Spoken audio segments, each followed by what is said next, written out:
I myself, the opposition and the country would like to know what the Prime Minister aims to achieve with the changes in the recent ministerial changes to Cabinet, the new appointments, the reshuffle, and especially the changes to how planning, finance and Treasury function. Mr. Deputy Speaker. Deputy Speaker, whilst I have the floor, I would like to congratulate the ministers that have recently been appointed, thank the Prime Minister for making the decision to appoint some new ministers, and also place on record our congratulations to the Honourable John Kalpa, and also our reservations and concern about the changes to the coffee ministry.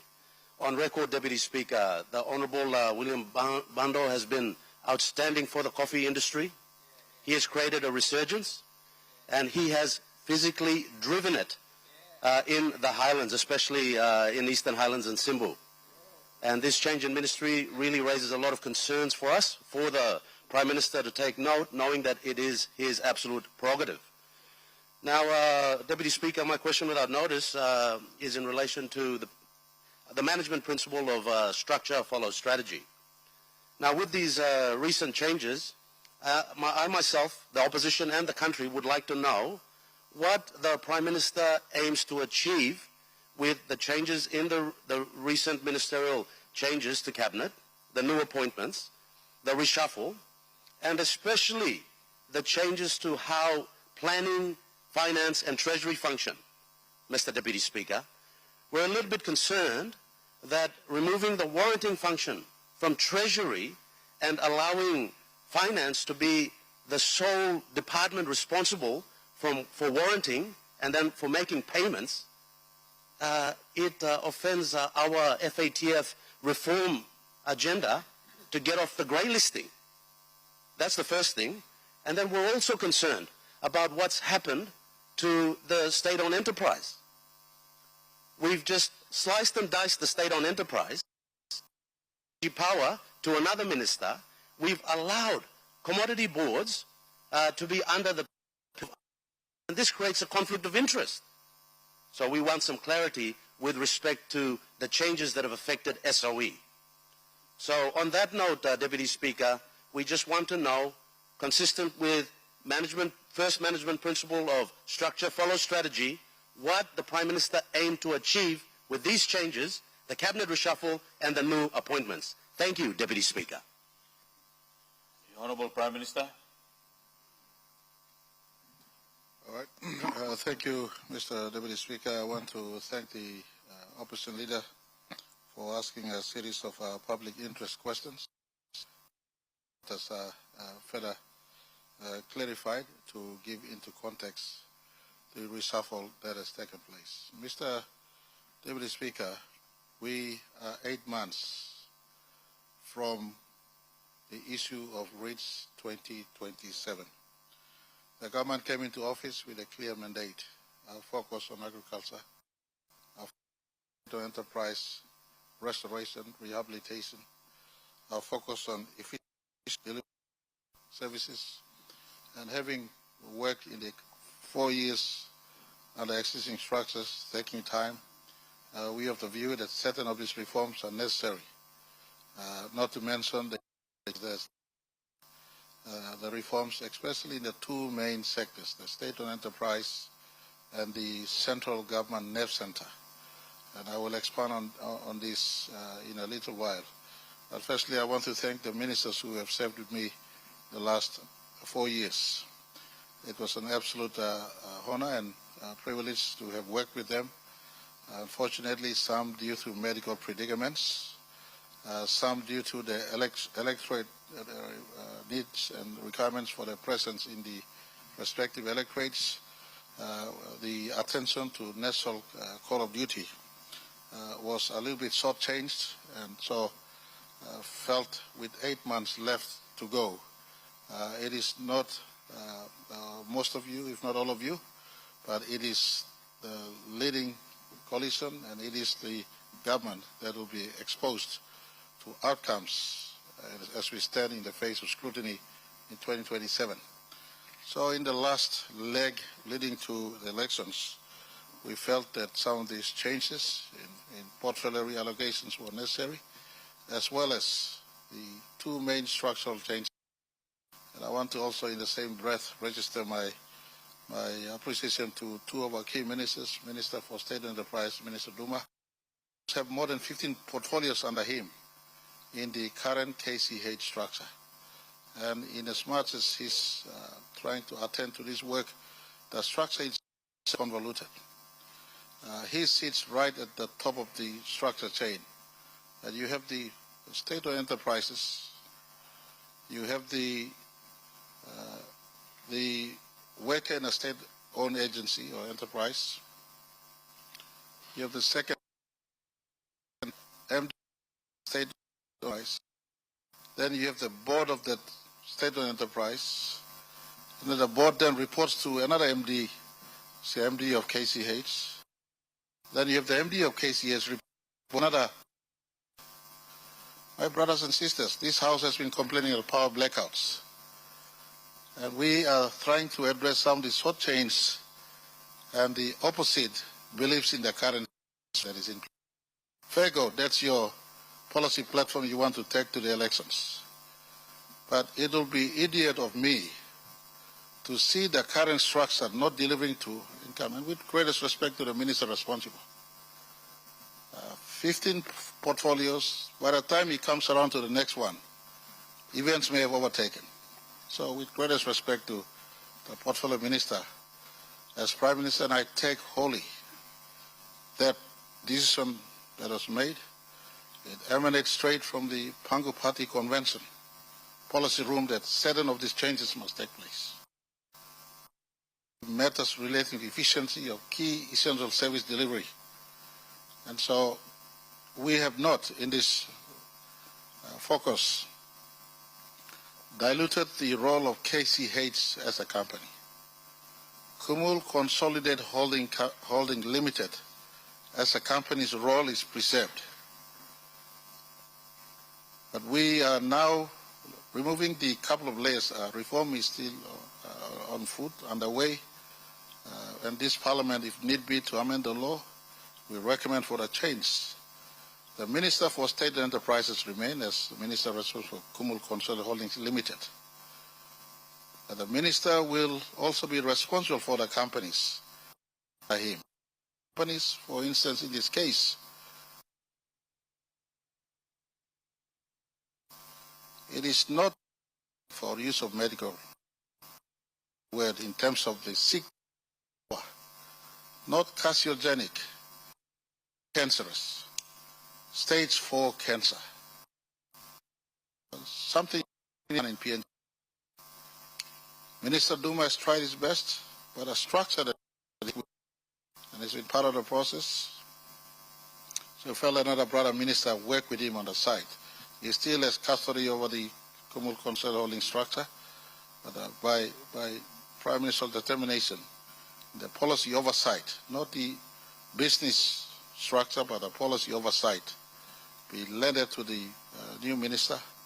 He takes an arm's length view into what is happening in PNG Power. And so the minister now appointed to oversight PNG Power as a case in point has an arm's length and policy view, where the business structural view still relates to the minister responsible for KCH. So that is the intention. Just remove some of the bottlenecks. As I said earlier again, you have the KCH structure. You got, the last I count was about 8 layers, if not 7 layers, where if a policy instruction goes down, it takes 8 layers to go down to the operational area, and it takes 8 layers to come back up to the final decision makers, whether it's at the boards, or eventually the 8th one is where cabinet sits, approving AOPs, or annual operating plans. So it is sort of in this vein that the reforms are made at KCH in the same spirit. The central government agencies, planning, treasury, and finance. Nothing against the 3 ministers. But a sister with me long enough in Parliament would understand. Out of one, they were created. what used to be only finance ministry or department before, in the 80s, 70s and 80s, it became finance and planning, and later planning on its own. It became Treasury and finance, and I think 10 years ago it became Treasury on its own, finance on its own, and planning on its own. Now the three departments, these are central departments, instead of operating by nature of their own definitions, their wordings, planning to plan, finance to finance, and Treasury to manage the economy. Three of them have also functioned as printing checks for central government, running programs instead of departments, provinces, districts, or agencies running programs. The three have been caught in the quagmire of small picture and not the big picture. Planning, for instance, supposed to be only holding the medium-term plans and Vision 2050s. The Reset 2050 clearly sees, and not from James Marape, but a pool of experts who were brought in, including NRI, including TI, headed by prominent sons of our country and daughters of our country. They felt that something drastic must take place in the central government. Planning's writing hundreds of checks, Treasury's writing checks, finance writing checks. Sometimes we all get crushed in these three sectors. So we're trying to now distance. Planning, you don't get bogged down in writing checks. You hold the big plan of a country and measure submissions against the plan. You prepare a budget. Treasury, focus on revenue, focus on macroeconomy. Disbursement through the budget management committee process that sits every week. Treasury's role as chair of the budget management committee still remains. Every week they chair this, they give up authority to finance. This is the quantum of the expenditure, this is the spend, this is the ceiling. It is within budget. The budget management committee is staffed or filled by Secretary Planning, Secretary Treasury, Secretary Finance. They meet every Tuesday, 10 o'clock to 12 o'clock. Sometimes I drop into those meetings. Most times Treasurer chairs. So that work of Treasury to control the lead in priority expenditure remains as an oversight. The warranting function is really a cash management tool. So we've now brought back warranting function. Earlier it used to be with Treasury Secretary. Treasury Secretary, it's now brought back to Finance Secretary, again based on recommendation by the Reset 50 people. They said this is an important tool to make sure we don't overcommit. What is in the till, what is in the Waigani public accounts, matched with what is budgeted for, then only one point of reference in as far as cash transaction. So easy for accounting. Easy for us to monitor, follow. Whoever's in the wrong, easy to catch up with the wrongdoer. So those were streamlined in the interest of where we are today. We hope that these streamlines increase efficiency in central government so that whoever comes into government in 2027 settle into a structure that is saving for service delivery and support in an expeditious manner without compromising good governance and allowing for the process to run. I want to also indicate that National Monitoring Authority is not to usurp the role of national planning. National planning has custody of the medium-term plans and all sector plans. NMCA is not to, again, run around with heap of public servants to do monitoring job. They are to engage reputable, recognized accounting firm and engineering firm to check on funds disbursed. I want to indicate through this good question, over half of department heads have not reported. Just on funds, but what tomorrow I'll be asking all of them to leave their offices. You kissing money, you must report. One of you working, report the size of the money you kiss. We've had a culture of no report and just work and ask. So sometimes at our 50th, and these are work done by the 50th Reset Committee. So, Mr. Deputy Speaker, sometimes we have to take the bull by the horn as we try to go into the 50th. Nothing against personalities, but to finding a structure that allows for work to happen at the earliest. All of us get served by whether it's KCH structures or central government structures, or the portfolio ministers. The ministers have been informed that you all must deliver. For the question on coffee minister, well, equally qualified minister in the current transport minister has been parked the coffee portfolio with him. Now you ask me what's the rationale? I tell you, it's easier to buy coffee on the roads that are currently running. But coffee from Karamui, coffee from Marawaka, coffee from Kabum, coffee in remote areas come in by a mode of transportation. So with the transport portfolio, parking with freight support, we want to at the earliest get our people their coffee uplifted from remotest parts of our country to come into. The former minister, I thank him. He did a good job in the coffee sector. He was the second minister for coffee. And I'm 100% certain he will do a very good job, and following on from Deputy Prime Minister's job at the immigration, a lot of work that needs to be done. He has an ability to work in this space. He did a good job. He laid the foundation for coffee to move, and I will work with him. He will also be asked to deploy his continued service in the coffee sector, so what he started does not fade away.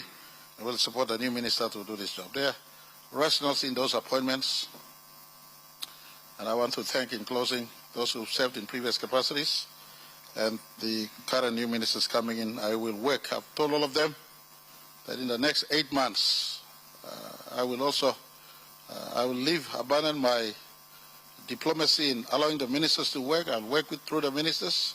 I'll also be checking on department heads, because we want to progress some of these things that need to progress at least up to 2027 before the elections. Thank you, Mr. Speaker. I hope this is sufficient.